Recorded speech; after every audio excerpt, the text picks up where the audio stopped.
আজ আমি পটল আর গাজর একটা আলু এই দিয়ে মুচমুচে নাস্তা করে দেখাচ্ছি। আমি সর্ষের তেল দিয়ে কড়াই গরম হয়ে গেছে, একটু হিং, সাদা জিরে আর দুটো শুকনো লঙ্কা ফোড়ন দিয়ে দিয়েছি।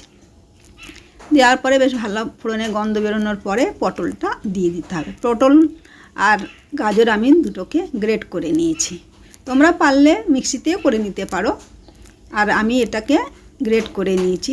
এবারে গাজর আর আদা কুচি আর কি গ্রেট করা ওতে ভালো করে একটু ভাজা ভাজা করে নিতে হবে। ভাজা করে নেওয়ার পরে গন্ধটা বের হওয়ার পরে আমি সিদ্ধ আলুটা একটু মেখে হাত দিয়ে মেখে দিয়ে দিলাম, কাঁচা লঙ্কা দিলাম, যে যেমন ঝাল খেতে চাইবে, একটু লবণ দিয়ে, আর তারপরে জিরের গুঁড়ো আর হলুদ গুঁড়ো এই দিয়েই আমার আজকের মশলা।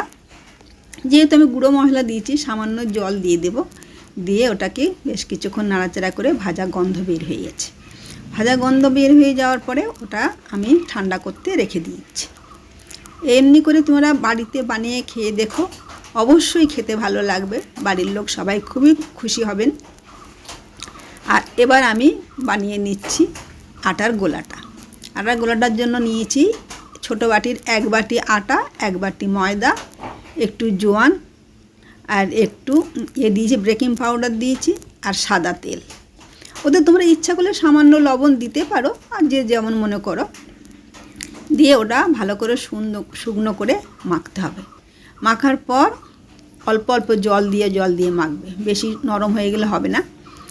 দিয়ে 30 মিনিট থেকে 20 মিনিট মতো চাপা দিয়ে রেখে দেওয়া।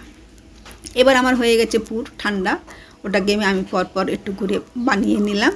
তারপরে আমি ওইটা লেচি কাটছি, লেচি কেটে বাটির মতো খোল করে, যেরকম করে নারকেল পিঠে করা হয় তেমন মতো খোল করে নিয়ে আমি ওই পুর ভরে দিলাম। পুর ভরে দিয়ে এমনি করে বানাবে, খেতে দেখবে মুচমুচেও হবে, খুবই সুন্দর লাগবে। এবারে আমার কড়াই গরম হয়ে গেছে, তাতে আমি সাদা তেল দিয়ে দিয়েছি। সাদা তেল দিয়ে এরকম পরপর করে ভাজা করে তুলে নিচ্ছি। এর জন্যে তরকারি, আলুর তরকারি করে খেতেও পারো, তারও দরকারও নেই। এতে শুধু টক আচার বা ঝাল আচার দিয়ে খাবে, আর মুচমুচে হবে, অবশ্যই খেতে ভালো লাগবে। তোমরা ভালো লাগলে শেয়ার সাবস্ক্রাইব করো, কেমন হলো কমেন্ট করে জানিও। ভালো থাকো।